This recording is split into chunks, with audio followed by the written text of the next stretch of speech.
Hey, everybody, welcome back to another episode of the Mr. Productivity Podcast. Hey, have you gone to MrProductivity.com yet and signed up for my free email newsletter? If not, go do it right now. I got a great guest for you, Dr. Danny Brassell, but he told me I can call him Danny throughout the show. We are going to have a great conversation because his LinkedIn profile says engage audiences, inspire action, and elevate impact. We also have a tremendous love of reading. We're going to get into all that. But Danny, Thanks so welcome to much the for show. having me, Mark, and more importantly, thanks for being a shining light in a darkening world. Well, that's because I have a bald head and all the sunlight reflecting off my comb That's dome. right. So let's talk about, first of all, our love for reading. So a little inside podcasting for the audience is I do these pre-interview calls for my guests, and one of the things we were talking about is we both love reading, and I don't have enough time to read. I have a non-negotiable reading at least 1 hour every day. I like to read more than that, but I really should be working on my business because I have not found a job, Danny, where they'll pay me like $1 to $2 million a year where I can just read all day. So I have to do my job. So what did you do? How many hours do you like to read a day? 24, No, 20? Josh, I don't know actually. Maybe a couple of hours a day. I always start off the day reading. I end the day reading, and I usually do a little bit in between. And I'll read when I'm on the bike, and I'll listen to podcasts and to audiobooks when I'm in the car. I've actually never added it up just for me, but a lot. Uh, but it's like you and I Nice. talked about. I mean, because of you, I started reading Cal Newport's books, and I one book that I read that changed my life was Essentialism by Greg McKeown.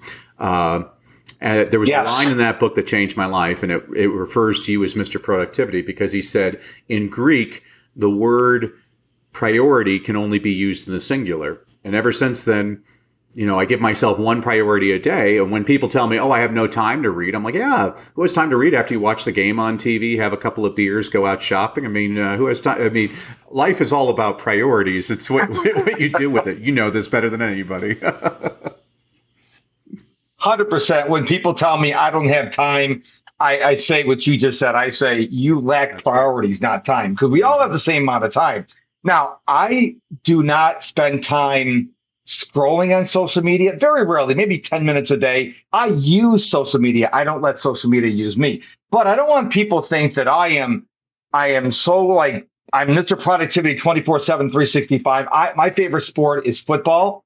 In America, it's called soccer, but in the rest of the world, they call it football. And I schedule my days around that. Like right now, we're recording this, and there's a Euro 2024 tournament game on right now, which is being recorded, and I'll watch it later. So there is okay to spend time on social media or watching your favorite TV show or playing video games, but I want the audience to think, is that making you money? Are you getting paid to do that? Now, if you are getting paid to do that, that's not what we're talking about. If someone really is paying you to scroll endlessly on TikTok all day or Meta or YouTube, good for you. But for the rest of us, we have to actually have a job. So I will tell you this, that I heard a quote about a year ago or 2 years ago from Robin Sharma, one of my favorite authors. And he said this, instead of reading 52 books a year, why not study 10 or 15 of them? That really hit me because I was one of these guys where I was rushing through a book just to put it on my little list to get to the next book. And I wasn't stopping to absorb all the information. Now, you probably don't ever do that. You probably have studied books for a long time. So you're like better than I am. But let's talk about the difference between studying a book and reading a Well, I book. mean, you can read for pleasure or you can read for information. I mean, you and I both like nonfiction. We like marketing books. We like, I love Robin Sharma too. His parables are fantastic. The Monk Who Sold His Ferrari is a wonderful book. I think it's good Yes. to do a deep dive into certain books. I mean, there's a book that I read every year called Influence by Dr. Robert Cialdini, which is absolutely Oh, okay. fantastic. The thing is completely worn down because I've read it so many times. It's highlighted, written in the margins because I'm using it. I put it into, when I'm working with, I work with entrepreneurs and executives and business owners on how to craft engaging presentations. And one of the things I'm helping them on is how to create a more compelling offer to their audience, whether it's to purchase their product or to donate to their cause. Or last week I was working with a law firm showing all the lawyers, well, here's how you can convince the jury to get on your side. And Cialdini does a great job of showing ethical marketing strategies. And I think everybody should read that book. Well, that book is on my bookshelf and I've never read it. So now you've just convicted me to put yet another book on my book queue. So how many books are you actively reading right now? And I mean fiction, any spiritual books, marketing books, business books. At this moment in time, we're recording this on June 24th. How many books are you actively reading right now? 7 to 10. I always have. Wow. Well, I have to explain that. So one of the things, I have 3 kids and a wife, and so we do book dates, and so each of my kids has, So I'll read. My oldest daughter, she likes Game of Thrones, and so we're reading Fire and Ice by George R.R. Martin. I'm not exactly a fan of some of the language and situations, but it turns her on, so that's fine. My son, he loves everything military, and so we've been reading actually Master and Commander by Patrick O'Brien, which we love the movie, and I'm like, wow. The movie is nothing like the book. The book is very different, and the book, I realize how inadequate I am as a human being because I have to get out my dictionary about 7 times per page.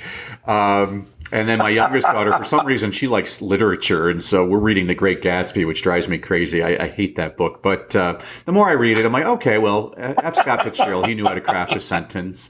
And then my wife. We are reading this really cool series of books called The Unselected Journals of Emma M. Lyon by Beth Brower. And I never would have thought that I would enjoy like an Elizabethan period novel with a woman and 3 guys. And I love it. It's actually, there's 7 books so far in the series, and I'm really enjoying it. And then for me, I read all kinds of nonfiction. So I'm reading, I'm almost done with Dick Ebersol's autobiography. He created Saturday Night Live and was the director of NBC Sports for years. I'm reading Walter Isaacson's biography on Einstein. And then I'm also reading The Drifters by James Michener because I'm off to Europe in a couple of days, and James Michener. It just seemed like something to read. It's thick and it's portable. Wow. Anything else I'm reading? And then I like to this is a good strategy for everybody watching. I'm not that bright. I'm not the sharpest tool in the shed. And so before I go to parties, I'll go to either Barnes & Noble to the children's section or to the public library to the children's section. And I'll get about 10 of these 32-page picture biographies of famous people. And so then I can drop interesting tidbits during did you know Elon Musk, so you don't have to read, just because a book's big doesn't mean it's important. Sometimes you can read some of those picture books and you can get all the information you need. So that's... I guess that sounds impressive that I read that. I always tell people that books are television for intelligent people. Well, you got me beat, sir, because I am reading, with my cousin, we are reading through the New Living Translation from Genesis Revelation. My wife and I have started reading the New Testament in the CSB. Then I read the Daily Stoic by Ryan Holiday. Then I'm almost finished reading Outlive. I listened to the audiobook, but now I'm reading through the hardcover book.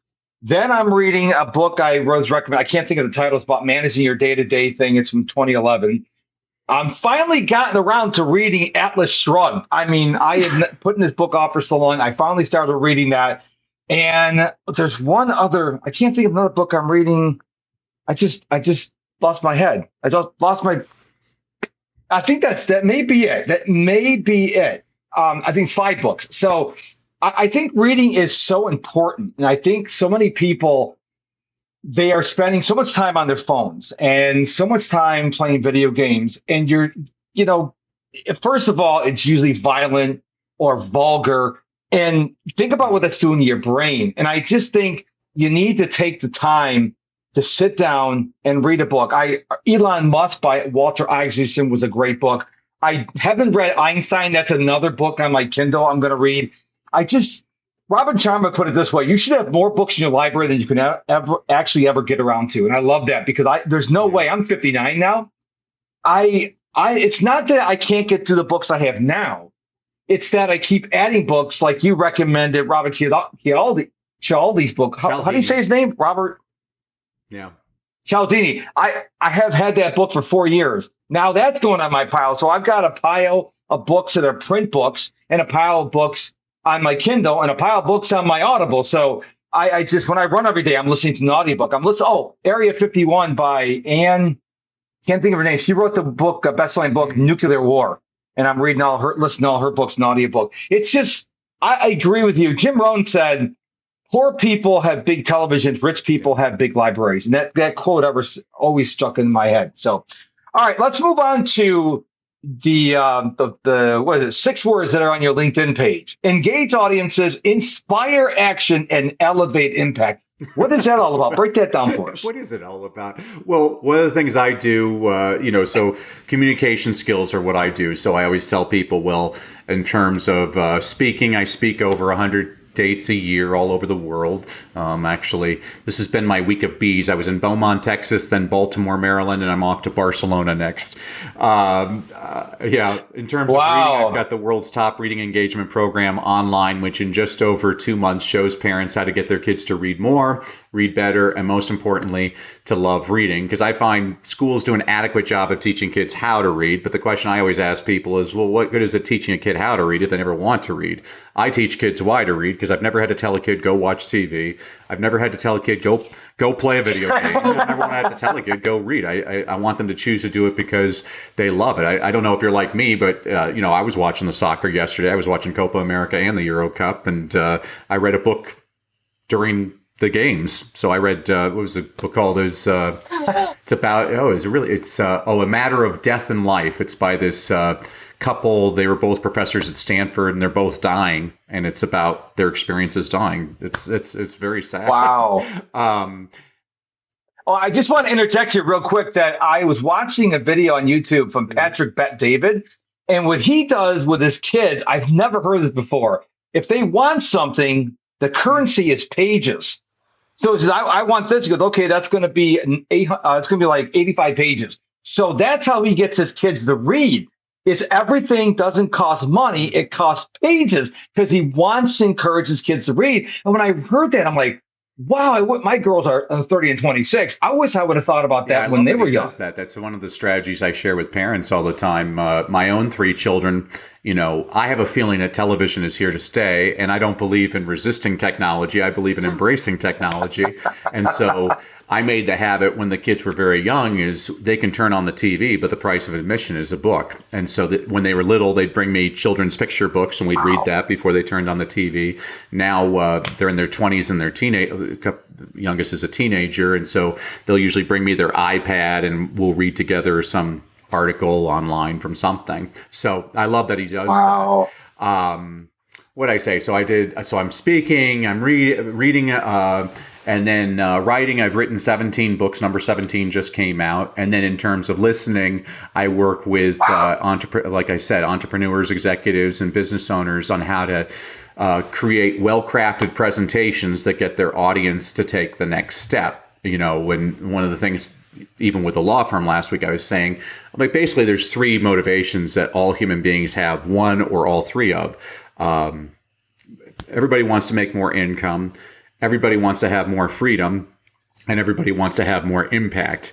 If I want to be stereotypical, usually when you're in your 20s, you're concerned about income. When you're in your 40s, you're concerned about your freedom. And when you're in your 60s, you're concerned about your impact. And so we're trying to weave those different motivations throughout a presentation. And what I'm helping them do is create what I call a stump speech. I've heard some people call it a signature talk.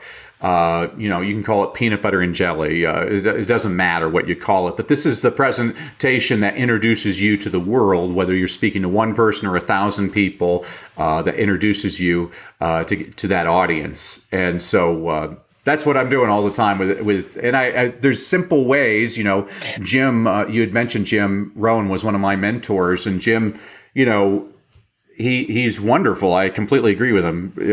Poor people have big TVs, rich people have big libraries.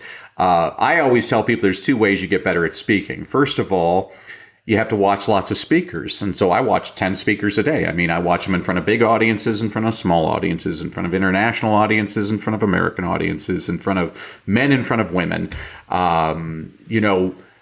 Here's a ninja strategy I share with people when I'm coaching them. I watch a lot of award shows because when the person wins the Academy Award, they only have 45 seconds to connect with their audience. Now, most people just waste their time. They're like, I want to thank God. I want to thank, the Academy. It's stupid. Nobody pays attention. But every now and then a person does a great job. So a couple of years ago, there was a gentleman, his name was Joe Walker. He won the Academy Award for Best Film Editing. Well, this is an audience of the important people in Hollywood, actors. They don't care about film editing. So they show the audience, nobody's paying attention. And he gets up there and he's British and he speaks very deliberately. He says, a lot of people don't know this, but when phrased properly, the term Academy Award nominee can be used as an insult. And now the camera's showing the audience, and you see people kind of leaning in, interested in what's he going to say. And he says, for example, yesterday I got in an argument with my 17-year-old daughter, and she said, well, Academy Award nominee Joe Walker. And all of a sudden you see everybody laughing hysterically.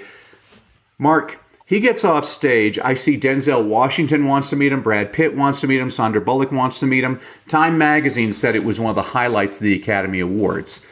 That's the power of connecting very quickly with an audience. So the first step to becoming a better speaker is you got to watch lots of speakers. The second step, Jim used to always tell me, you can't pay other people to do your push-ups. Translation, you got to do the work. And so I typically work with people for 2 days, and I always say, hey, I want you going on podcast. I want you, even the smallest communities in the world have Optimist Club, Lions Club, Kiwanis Club, Rotary Club, speak to schools, speak to synagogues, speak to churches, speak to Chamber of Commerce. And so one of my success stories I love to talk about, not this past January, but the January before, I worked with this gentleman named Gustavo. Now, Gustavo should be president of the United States. I love Gustavo. So he came to America from Ecuador, didn't speak a word of English, did every menial job possible, and invested every dime into real estate. 30 years later, the guy's worth about $30 million. And so we were crafting his offer, and he has a 4-month coaching program in real estate for $40,000. Well, Mark, that's a high ticket offer. I'm like, wow, that's a steep tip. Kinda. I said, hey, Gustavo, we got to get you practicing this. And he's like, well, I'm going on a podcast tonight. I'm like, here's my phone number. Call me tomorrow. I want you to tell me that you were on the podcast and you made the offer. He's like, okay, sure. So I get a call from him the next day. He's like, Danny, you are a genius. I'm like, did you go on the podcast, Gustavo? He's like, yes. Did you make the offer? Yes. I'm like, did anybody buy it? He's like, 23. Mark. Wow. Math isn't my thing. Reading's my thing. But if I'm doing my math correctly, he made $920,000 that evening on an offer we had crafted that afternoon. And I was so delighted. And we've been in touch since then. This is almost a year later. He's made 8 figures off of this speech that we put together. And the reason I get, and by the way, audience, your results may vary. But what I love is he actually did it. Most people never do anything. Wow. You know this. You're Mr. Productivity. There's all kinds of people. Yeah. Oh, I'm going to do this. I'm going to. I hate that phrase. I'm gonna. No, you ain't. Yep. No. Well, a couple things I want to. First of all, I really love that British accent. You nailed it. I mean, I'm just like, man, that is pretty cool. Are you from Britain? Are you from Britain and speaking American? Or are you from American? Anyway, so let me tell you about my story about speaking. So there was a time before the nonsense the last 3 years where I was in National Speakers Association Houston chapter, and I would faithfully go to the meetings every single month. And I remember sitting there one day, somebody's out there telling you how you should be a better speaker. And I remember having this thought. I said, you should know your topic so well that you could be at a conference and the meeting planner comes out and says, the speaker got abducted by alien. Who can come up and give us keynote without any preparation, without your slides or anything? You should be in your Hawaiian shirt, your shorts, and your flip-flops. And I shared that with some people there, and they're like, "Oh no, you should never be able to do that. That's just rubbish," as they say over in England. Well, a couple months later, I'm listening to Gary Vaynerchuk, and he says, "You should know your topic so well, you should be able to give a decent keynote without any preparation." And that kind of validated it, because if you need 6 months to create a presentation, now correct me if I'm wrong, because this is your area of expertise. You probably don't know your stuff that well. I mean, I'm not saying you shouldn't prepare. I'm saying that if you need 6 months to prepare a speech, do you really know your stuff that well? Do you agree with me or not? To some extent, I agree with you. I mean, I definitely think you need to prepare. I mean, Steve Jobs, everybody's like, oh, he was a great presenter. People don't look at the fact that he prepared for months before he ever gave any presentation. I mean, I like what Kobe Bryant used to say, you work in the dark so you can shine in the light, which I agree with. What I'm trying to teach people is a structure, that if you use this structure and God forbid you are thrown out to the wolves where nobody told you. So I'll give you an example. So I was speaking at a school.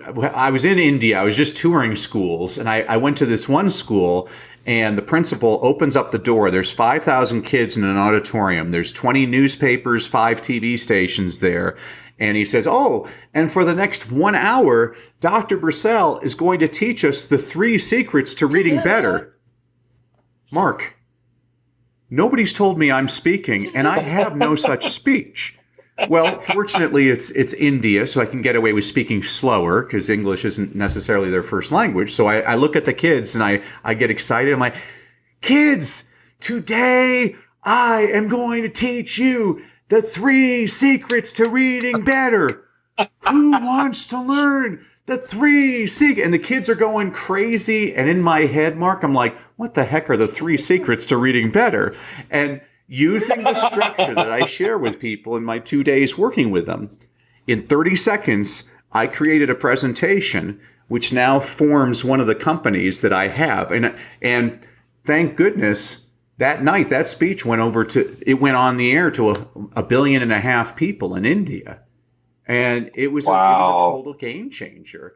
And so, yeah, I always believe in practice. I mean, you're always going to do better with practice, but I mean, you mentioned one of my favorites. I love Gary Vee. Gary Vee, what I love about that's actually, he does something which is very important. And so if I was going to give one word, I don't give advice. I give a strategy. One strategy for your audience on how to be a better speaker. It's exactly what Gary Vee does.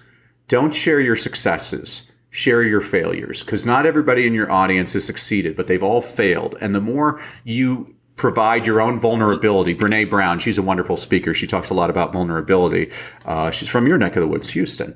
And the more you relate, I mean, I always make fun of personal development self-help gurus. I'm like, you ever notice that none of them ever grew up middle class? They all grew up in a garage or underneath a bridge, homeless. You know, it's the same thing when a person runs for president. A person always was born in a log cabin, because you have to relate to your audience.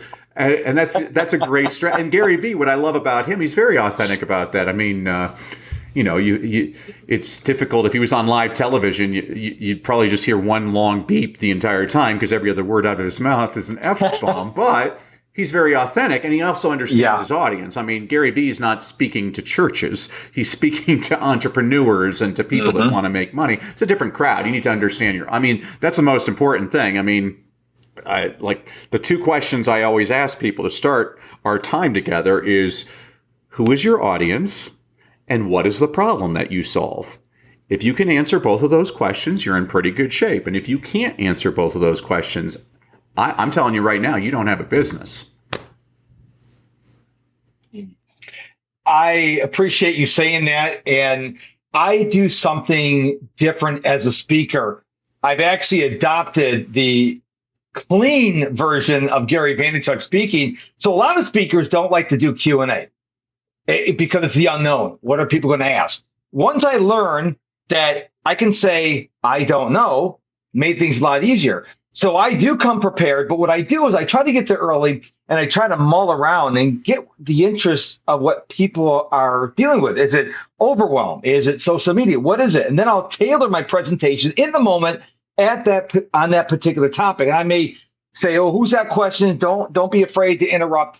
And I know people have been speaking for 30, 40 years. They go, I never do Q&A because you lose a sense of self-control. But I believe that the more you, who said it? Steve Harvey, one of my favorite quotes. In order for you to be successful, you got to get comfortable being uncomfortable. And for me, I try to push myself into the area of uncomfortableness. And sometimes I fall flat in my face and sometimes I shine, but you are not going to grow if you stay comfortable. You have to get uncomfortable. And you mentioned about, A-listers. I remember a couple of years ago on the podcast, I was going to go, you know what? I'm going to start getting A-listers. Not saying you're not an A-lister, Danny, but I was going to start looking for Mark Cubans and all these big people. And my audience says, no, for the same reason you just said. I can't relate to a Mark Cuban. I can't relate to an Oprah. I can't relate to a Tony Robbins. So from a host perspective, it sounds really good to get these big names, but your audience is going, how can I relate to Warren Buffett? And so now I try to get people who are like us. Now you're a little bit above us, but you are one of us. And but seriously, people want to hear about your failures because, like, I got fired from my job in 2005. I didn't start making any money until like 2020, and people start going, "That's 15 years." Like, no, you must have made like 50, 60 grand. No, I made about $2,000. And they're like, and they have this look on their face. So like, I said, my wife supported me and her while I was trying to get the business off the ground. The reason why I didn't make any money is I didn't know what I was doing. So I was spending money that we didn't have on every coach, every course, every conference. They call it the 3 C's, ironically, the 3 C's. And I just realized that right now. But I didn't know what I was doing. I didn't know what I needed. So I'm like, oh, here's some money for you. Like Oprah. Here's some money for you, and here's some money for you. And then so what happened was I had no money coming in. I was making all these coaches richer. Not their fault. I didn't know what I was doing. And so I shared that story. And when I shared that story on social media, I would get DMs going, oh my gosh, I thought it was just me. So I believe Pareto's principle is alive and well. I believe 80% of the people are trying to figure out what the heck's going on. 20% people do. 20% Gary Vaynerchuk, Patrick Bet-David, Robin Sharma, but most of us are in the 80%. Yeah, Would you agree with that?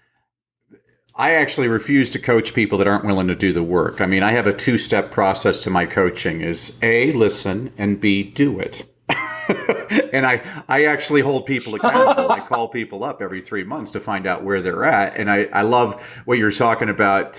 I'm working with a guy right now, and he's ridiculous. I mean, I called him yesterday. He's on some Iditarod in the Antarctica right now. About a month ago, he was swimming with sharks in Madagascar. I'm like, dude, nobody can relate to you. You have like the craziest life I've ever heard, but everybody can relate to people that,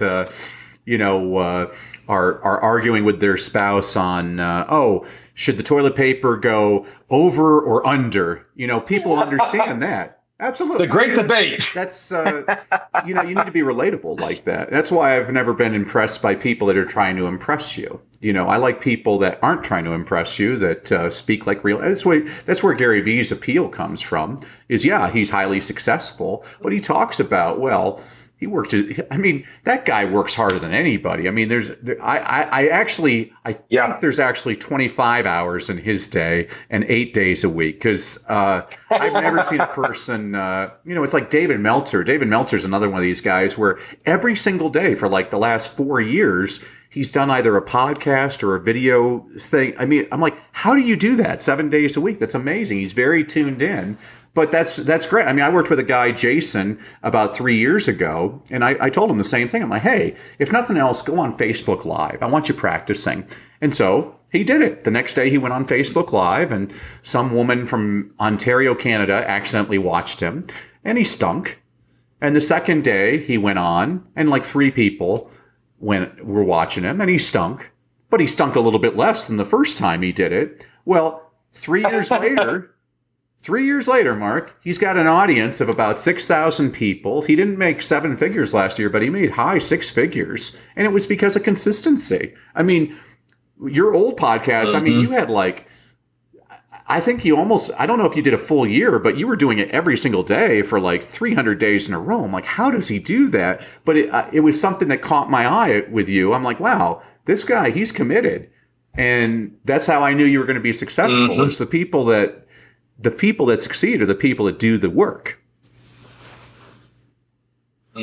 Well, just so if you've never listened to my podcast before, I didn't have another podcast. I renamed it from the Mark Stuczewski podcast, which no one could find, obviously, because how do you spell Stuczewski unless you're from Poland? And I just rebranded it December 2022 to the Mr. Productivity Podcast. So if you go back and listen to episode number 1, it's going to refer to the Mark Stuczewski Podcast, but the artwork will say the Mr. Productivity Podcast. So, but do you know how I started the podcast? Do you know why I started this podcast? In the spring of 2017, I happened to catch a video from guess who? Gary Vaynerchuk. He said, the future is voice and audio, and everyone needs to have a podcast. And I remember thinking to myself, I listen to podcasts. Can I have a podcast? And I went into Google and typed those fateful words. How do I start a podcast? Now, I used to be a radio DJ back in the day when they played records, 45, for those of you who are old enough to remember. And then we went to, digital.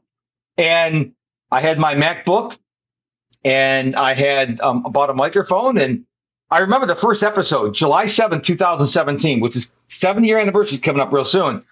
And I wasn't on camera. I was sweating. I was like, "Ooh, Lord, I'm so hot." And when that first episode dropped, I had about 25 downloads. And I remember thinking to myself, I know I downloaded it. I know my wife downloaded it. Who are these other 23 people? It blew my mind, because people want to be like Joe Rogan in podcasting. But if you get just 25 downloads for an episode, that's an entire classroom. I mean, think about that. We want the Joe Rogan numbers, but think about being able to talk to a classroom of 25 people.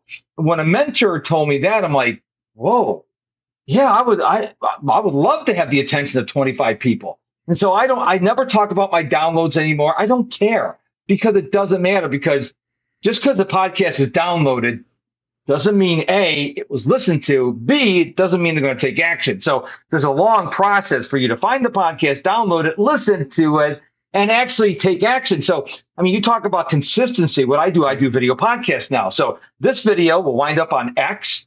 It'll wind up on my Facebook page and on YouTube.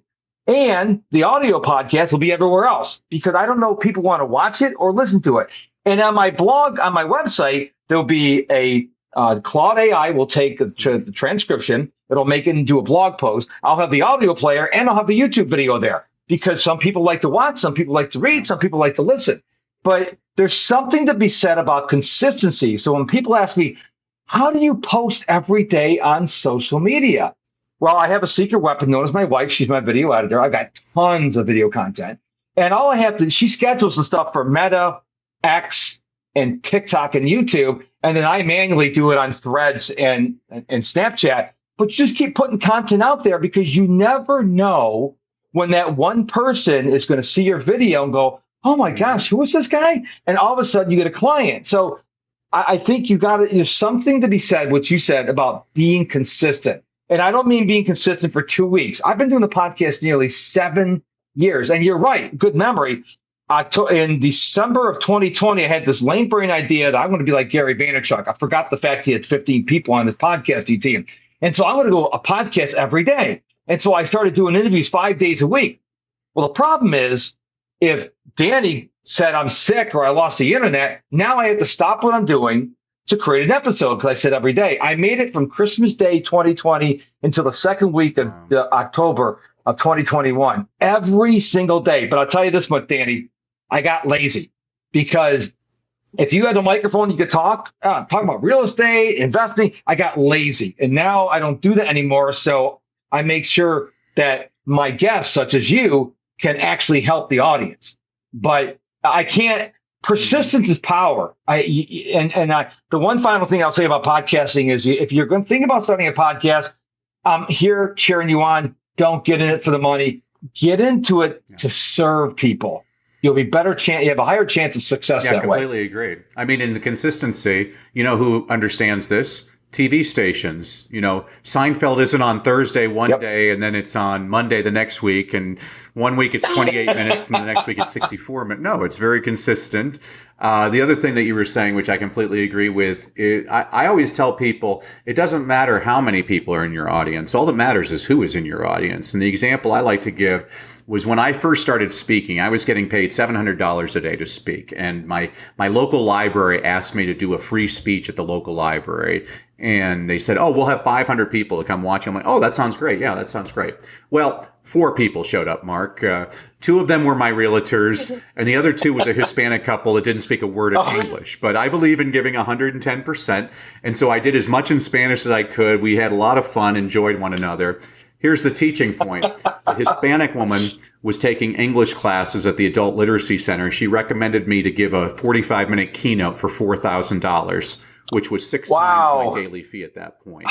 And that's when I learned, I once had a coach, Barbara Scher. I don't know if Barbara's still alive, but she's wonderful. But because of Barbara, now when I'm at a stoplight, I realize I'm surrounded by $1 million worth of vehicles. You have no idea the wealth around you at all times. I mean, if you only have one person listening to you, but it's Warren Buffett, that's a successful podcast. So, Thank you. I don't believe in this whole... I once spoke at Disney, and they said, oh, they're going to have 400 people. Well, 6 people showed up at Disney. And I gave 110%. Well, one of those 6 people was the assistant to Michael Eisner, the CEO of the company. And it taught me, doesn't matter how many, matters who. Yeah. That's why I tell people when they ask me how many downloads, well, if you're a prospective guest, you say how many downloads, I'm like, you just disqualified yourself, because that tells me you're not in this for the right reason. But I said, let's say I had a podcast, I had 4 downloads. You go, man, your podcast sucks. But if I told you it was Michael Eisner, Tony Robbins, Oprah Winfrey, Warren Buffett, now it changes. But because we don't know who's listening, I don't care about the downloads. I don't care how many people follow me on social media. I never know who was watching me. I have people who are LinkedIn only. And I'm like, dude, if you don't think C-suite people are not on TikTok, they are. Okay, they are. They may not be using their CEO name, but they're on TikTok and they're on Meta and they're on YouTube and they're on X. And so when people tell me I'm only on a professional network, what does that even mean? That's why Gary, in his great book, Day Trading Attention, says he's all about where the attention is. So one day someone asked him, what if they ban TikTok? He goes, that attention is going to go someplace. So he didn't go, well, that's the wrong thing or that's a good thing. He just said that attention is going to go someplace. And I like the way he doesn't get into politics. He's all about attention.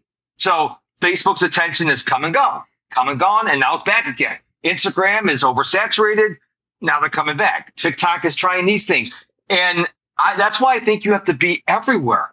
I don't do trending videos on TikTok. I have like over 1,400 followers. It's just me giving productivity advice or sharing something about my life. That's all it is. You don't have to be crazy. You don't have to be a Mr. Beast. You can just share your story from your heart and get the right, like you said, one person. You never know who that one person is that's going to go, oh my gosh, who is this Danny guy? And all of a sudden you got a new client. So I think people are overthinking things. I read Michael Caine's autobiography on acting was fantastic. And he was saying in the 60s, he was on set and one of the tour guides came with a tour group and everybody asked for Michael Caine's autograph.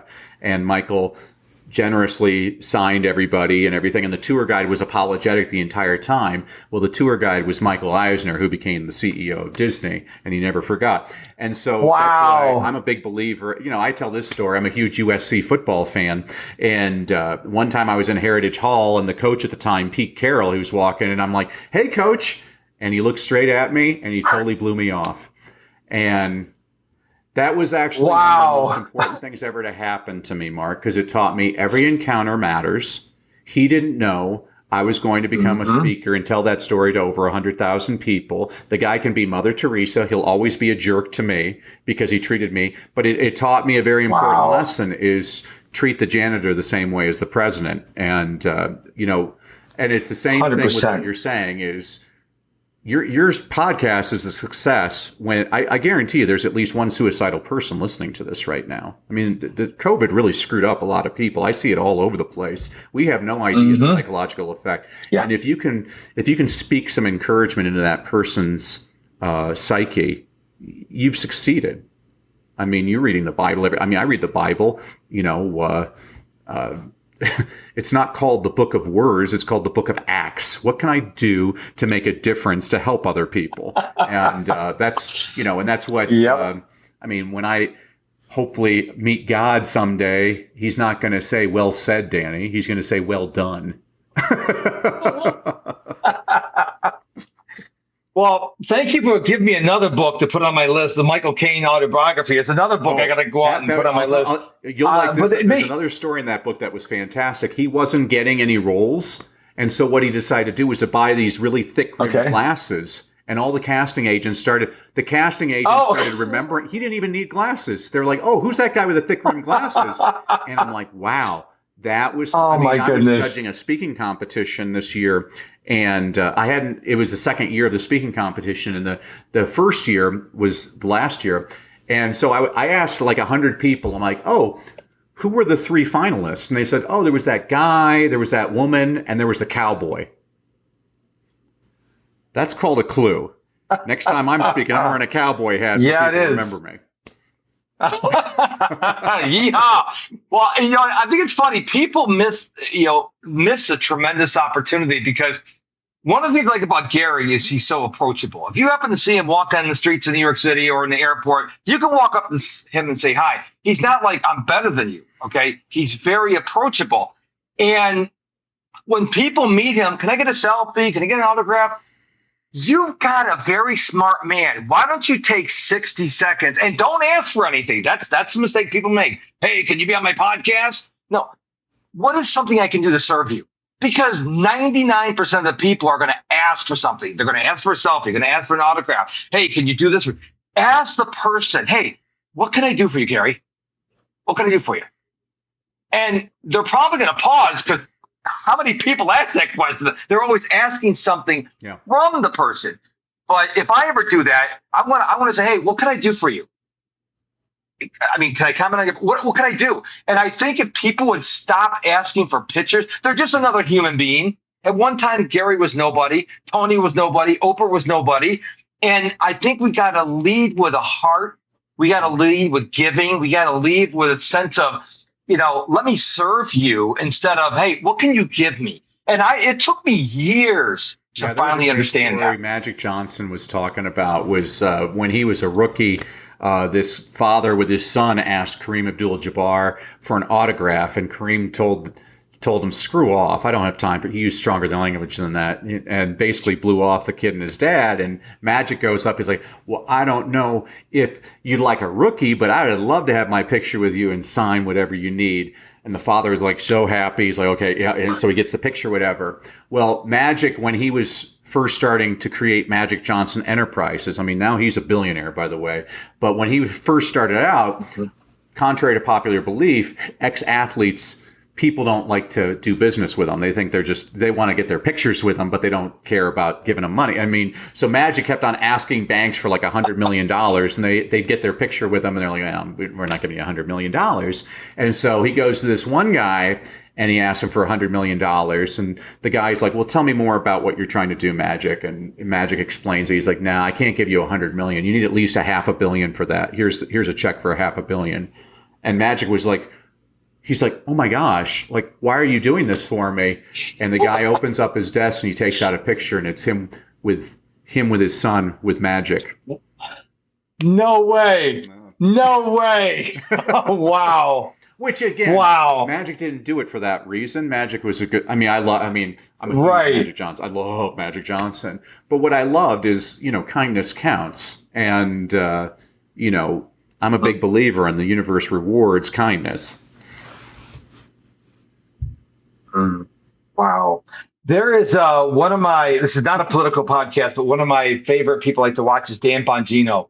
And he's got this thing he's talking about the political race for the presidential election. He said it's all about snapshots and sound bites. And that is so applicable to every area of life. snapshots and sound bites, because I'm very careful. And I have to tell my wife this as well. Be careful what you say online, because this is my brand. I am the face of the Mr. Productivity brand. And if you say something like, I don't like this or I don't like that, the wrong people could take it the wrong way. Because life is, I mean, do you agree with that? Do you believe life is snapshots and sound bites? I mean, I want to go deeper with people, but I definitely think there's a lot of truth to that. I mean, people, this is why I like you, Mark. I don't even know you, but I do know you because I listen to your podcast, and I'm like, nobody can be not a jerk for that long and be a jerk. Like, you're not a jerk. You're a good guy. I'm like, this is a guy I like. I mean, this is somebody I relate to, and that's what This is, I'm not into politics either. I've already actually solved the problem. The next election, we should all just, whoever the 8th phone caller is, that should be the president, the governor, the senator. And actually there's research to support this. If you read the old Greek Senate, that's what they did. It was like jury duty, and you were just sent there for 2 years to be in the Senate. And I'm like, that's actually a pretty smart idea, because you take away all the money involved in all this stuff, and it changes everything. Plus, I don't know. If you really want to, I mean, I worked with government for a while, and the reason I don't do that anymore is because there's just so much bureaucracy. It's the formula. It's bureaucracy. It's designed to be inefficient. And if you want to do something, just go out and do it, man. Like, I never coached people because I used to be a teacher, and I have a very high expectation. And when my students didn't meet that expectation, I was miserable. I was very depressed because I'm very hard on myself. And, COVID came around, and people were like, oh, Danny, how's your speaking business doing? I'm like, oh, it's great. You know how last night every single one of my speeches was immediately canceled because of a global pandemic. It's great being a speaker right now. And so I had to pivot. I had to make some extra income. I mean, there's a great quote by General Eric Shinseki. He's the first Asian American 4-star general. And he said, if you don't like change, you're going to like your relevance even less. And he's right. You got to pivot. And just like you did with Mr. Productivity, you're like, people can't pronounce my last name. I mean, the way I got people to remember my last name, I'm like, my name is Danny Brassell. My last name is really easy to remember how to spell. It's spelled like Brassell. No, I never took any grief over that as a child. And people will bump into me 20 years later, like, hey, Brassell, because they remember that. I gave them a visual on how to remember it. You got to. It's what's your pivot? And so I started coaching people, and I didn't think I was going to like it because I want people to succeed. But now I'm really enjoying it because my people are succeeding. They're like doing great things. And it's, that's where it's all, I mean, I get paid for it. That's wonderful. But it's even more wonderful when these people went from this to this high height. They're just succeeding beyond my wildest dreams. I mean, that's why you do it. I don't know. I mean, people are, yes, I'm motivated by income. I'm motivated by freedom. But really, my biggest motivation has always been impact. I want to make sure I actually made a positive difference in the world. You said something earlier that has me convicted, because one of the things Gary Vaynerchuk's really big on is go live every day. And he goes, when you go live, stop teaching. This is one of his big things. He's all about document instead of create. He said, if you're creating a podcast, I'm not doing this now. But he said, I could do this. I may think about this after what you said. You set your camera up there. And, of course, they can't hear your side of the conversation, which would be kind of weird. But sometimes he goes live all day in his office, and it's on mute. But people just are voyeuristic. They just want to pop in. And when I used to go live on TikTok like every day, I'd get like 200-300 people showing up. I'd bounce in and out, obviously. But it's when you're live, it takes a certain person to go live, because you're like, oh, what if I say the wrong thing? What if my hair's not, well, not my case, but your hair's not looking good. Maybe you got a pimple on your face or your nose. And we start second guessing ourselves. But here's the thing. We think more of ourselves than most people do. And we're like not doing the thing because we're thinking about, what if someone thinks this? Well, probably they're not going to think of that anyways. You're making a mountain out of a molehill. Is that not true? One of the things I'm training people to do is stop selling, start serving. You're trying to teach too much. People don't remember. What people remember is, are you helpful? It's when I was a teacher. I've spent most of my career teaching in South Central Los Angeles in the Compton and Watts area, but I did teach in your neck of the woods. Yeah. What subject? I always say from preschool all the way up to rocket scientist. I can make that claim because I used to teach English as a second language to engineering students at the University of Southern California. But I did teach in your neck of the woods for a year. I taught third grade in Houston, Texas. And I know you're not supposed to have a favorite student. My favorite student of all time was a third grader named Howard. Howard was the son of a Baptist minister, and Howard's father spoke like Martin Luther King Jr., which meant Howard spoke like Martin Luther King Jr. And so one day I'm reading to the class this book called Stuart Little by this guy named E.B. White. Write it down. He's going to be big someday. E.B. White. So after I read a chapter, I always have the kids applaud the author. So one day the kids are applauding, and Deshaun's like, I like Stuart because he's little. And Howard stands up. He's like, don't you get it? Don't you get it? We all be little. We all be little. But we be big someday, like Mr. B. And he pointed at me, and I realized this child could lead a revolt. And Howard was the reason I became a teacher. I love his unbridled enthusiasm. It's what got me out of bed every single day, and I worried to death for Howard because I knew next year he was going to get Miss Hampton as a teacher. And Miss Hampton was going to misinterpret Howard's enthusiasm as a discipline problem because Miss Hampton is a direct descendant of Darth Vader. And Howard taught me one of the most valuable lessons anybody's ever taught me. Never give a person an answer. You're not doing them any favors. Give them a strategy. Because sooner or later, all of us are going to have a Miss Hampton to deal with. Have I prepared people on how to deal with that? That's what, when I'm working with people on speaking, I'm like, okay, let me throw some curveballs. What are you going to do if this happens? What are you going to do if this happens? But the most important thing is, serve people. And it can be something basic. Like, I like to give everybody a short-term victory and a long-term victory. So a couple of weeks ago, I was working with a woman, and she's a clinical psychologist, works with people with depression. And I said, okay, here's what you can do. Tell the audience to take a pen and bite down on it. A lot of people don't know this, but the simple act of biting on a pen actually tricks your brain into thinking that you're smiling, and your brain actually produces the exact same number of endorphins as if you were actually smiling. And so it's been proven that you can actually trick yourself into happiness. Well, that's a way of serving your audience. I had a friend, one of my mentors, he used to teach parents how to get their kids to read aloud, how to read aloud to their kids. And he says in the middle of his speech, he's like, oh, wait a sec. Oh, I got something. This is going to save your life one day. If you ever lock yourself out of your car, but you have your cell phone, call up your spouse and have your spouse put your keys next to the phone, and then you put your phone next to the car door of your car. It'll actually unlock your car. Mark, I've tried this from 3,000 miles away. It works on not at some of these newer cars, but the older cars, which is and I'm like, and it's fascinating. This has nothing to do with his speech whatsoever, but people for the next 20 years come up and they're like, hey, you helped me out so much. You have no idea that I was in this jam.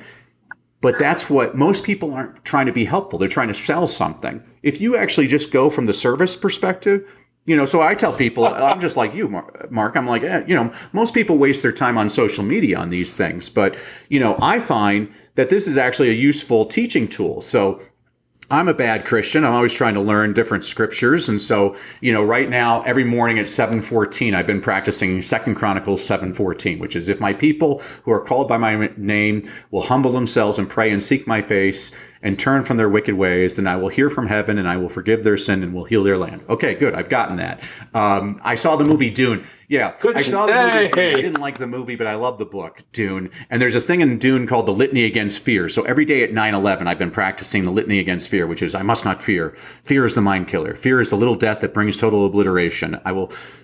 And I haven't memorized it. I'm still working on that one. I got married on December 20th. So every day at 12:20, I have a reminder on my phone to tell my wife I love her. You see, what I'm doing is I'm taking this technology, and instead of wasting my time on it, I'm improving myself. I mean, actually listening to your podcast got me, I'm color coding things now. I'm making sure to devote specific times of the day to different things. That was all because of listening to Mr. Productivity. I'm like, oh, this is how I'm going to be more productive. Because productivity, people just think that means business. I'm like, no, productivity can be in your spiritual life, in your financial life, in your physical life, in your life of relationships with others, in your emotional well-being.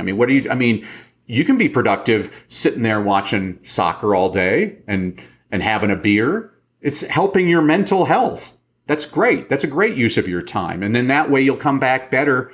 You know, I always tell teachers, I'm like, if you're having a bad week, please remember these 2 words: sick day. Take the day off. You know, go to the mall. Yeah. Try not to discipline other people's children while you're there. You know, go to a meal, watch a movie, read a book. What's going to happen is when you return to school, you'll be re-energized, and so will your students. I mean, and when I looked for a substitute, I was looking for the crankiest old hag, so the kids were begging to get me back, you know. So, but all of us need those. That made me more productive. I mean, the reason I do podcasts is I get to practice. I get to meet all kinds of cool people. I mean, this is my second time with you, and I'm like, guys, Mark's a cool guy. Like, you and I, like, whenever I'm in Houston, I'm calling up Mark because we're going to have a beer and watch a game together because they're just fun. I'm like, I love what you're all about. That would have never happened if I hadn't have put myself out there to be on podcasts. And this is what you did. I mean, I guarantee you, I've never heard your very first podcast, but I guarantee you it stunk. It's nothing where you are today. It was actually titled "My Worst Podcast Ever." So I said in the podcast, I said I can only go up, right? If I get worse than my worst podcast, I have a problem. But it was interesting you mentioned Disney, and you mentioned calling in sick. So back in the day, before Disney went woke, my mom and dad used to work for Disney. Used to work at Hollywood Studios, and back then they didn't want you to be miserable. So you could actually call in unhappy or pissed off, because they didn't want you bringing that into Disney and being mean to the guests. Now, apparently, everything's out the window. But back then, my mom and dad, you could never frown if someone gave you a hard time. My mom and dad just tell me it's always smiles. You ought to be courteous. Now, I stopped going after my mom got real bad with Alzheimer's because it got bad. I mean, when they went woke, they just got bad. There's very few smiles. And I know Michael Eisner, he's got a problem now because they're losing billions of dollars, but 50% of their staff wants it one way, and he's going to have to make some tough choices because all the movies that are coming out are skewed a certain way. I'll leave it that way to keep this podcast without being banned on too many websites. But you know where I'm going with this. But they're not making money, losing billions of dollars. But I don't know how he's going to fix it because he's going to be involved ripping up the Band-Aids, in my opinion. I'm not. Yeah, it was. I'm not a CEO. When Bob Iger took over for Michael Eisner, the first call he made was to Steve Jobs to buy Pixar because Michael Eisner and Bob Iger were both at the Hong Kong Disney, and they're watching the parade. And Bob Iger made the observation: "Is like, all the characters in this parade from the last 10 years are from Pixar movies. We're screwed if we don't get Pixar." And that's why they got Pixar, which I thought that was fascinating. I mean, and don't worry about, if you want a great Disney, I've been to Tokyo Disney several times. It's so clean. It's half the price of American Disney. And the best part, Mark, is they go on the lame rides. Like Small World has like a 3-hour wait and you can walk right onto Space Mountain. I was like, oh my gosh, this is the greatest time ever. So, I love Disney. I absolutely love Disney. But again, it's kind of like the same thing in politics when people are like, oh, everything's going down the toilet. I'm like, but somebody emerges. There's always somebody that comes out of nowhere. Yeah. If you look at history, 100%. Like when people think, over 100 years ago, 1893, there was this huge environmental catastrophe. It was because horses were pooping so much on the streets and peeing on the streets. It was creating all kinds of methane problems and environmental catastrophe. And so they had this environmental conference. Horses would die on the streets. I mean, it was ridiculous. And so they had an environmental conference to try and figure out, how do we solve the problem? And they couldn't figure it out. And then one man solved the problem. His name was Henry Ford. And he created the automobile. Wow. And I'm like, and I'm convinced there's a person today, right now, with all the problems happening. I'm convinced. And it could be like, this is what I love about like this. You and I can be in totally different places, but we're connected electronically. Right now, there's some barefoot kid on a dirt floor in Cambodia. Maybe he hasn't had breakfast today, but if that kid has an internet connection and a laptop, that kid has the exact same access as the head of Google. The world just got a whole lot smaller, and you don't have to be born in New York City anymore. Yep. There's all kinds of, I get excited when I think, I'm sorry, I'm getting really excited right now because I'm like, there's amazing possibilities. No, I love the energy. Hey, listen, I identify as Tigger from Winnie the Pooh, so I'm glad you matched I match my my energy here, but you're absolutely right. So when people, when I went that long period of not making any money, people go, "Why are you still doing this? Why don't you go get a real job?" I remember Napoleon Hill, Think and Grow Rich, 3 feet from gold. And if you don't know the story, it's a story that he tells in the book where this guy, this is back in the gold rush days. He was in the East Coast. He sold a lot of stuff, went west, started digging, and he got some little gold here, little gold here. Then he hit the mother lode. He hit the vein. So he started harvesting all this gold, and all of a sudden it stopped. And he kept digging and digging, digging, nothing. So he eventually sold his equipment, went back east. He sold it to somebody who knew the land. He was 3 feet from gold. He stopped, and that's what keeps me going. So when I go, sometimes I go months not getting any income. I don't stop because I think I love roller coasters. I feel my wife and it's really God's company. We just work for him. But we're almost at the top of the most exciting roller coaster we've ever been on. And we're almost to the apex of that hill. And if I quit now, I don't want to go into heaven and have God go, "Oh, dude, you were," not that God would say, "Dude," but I don't want God to say, "Dude, you were so," maybe the angels would call me "dude. You were so close. Why did you give up?" And the thing is, we don't know if it's going to be the next hour, the next day, the next week, the next month, the next quarter, the next year. Don't stop. Now, do what you have to do. Go get a second job, get a side hustle, whatever, to pay your bills for your family. But don't give up. If you feel that fire in you, don't stop, because you are stealing the gift you have for the world. I believe no one's here by accident. Everyone is here for a reason, and everyone's got a gift they're supposed to share with the world. And if you give up, you are depriving us of your special gift. Do you agree with that? As a thank you to you and your audience, I wanted to give you guys a couple of gifts today. So if you go to freegiftfromdanny.com, again, freegiftfromdanny.com, I'm going to give everybody a couple of things. First of all, I'm going to give everybody a complimentary e-copy of my book, Read, Lead, and Succeed. This is a book I wrote for an elementary school principal who was trying to keep his faculty and staff positively engaged. So I said, okay, I'll write you a book. So every week I give you a concept, an inspirational quote, an inspirational story, a book recommendation on a book you should read, but you're probably too lazy because you're an adult. So I also give you a children's picture book recommendation, demonstrates the same concept. You can read that in 5 minutes.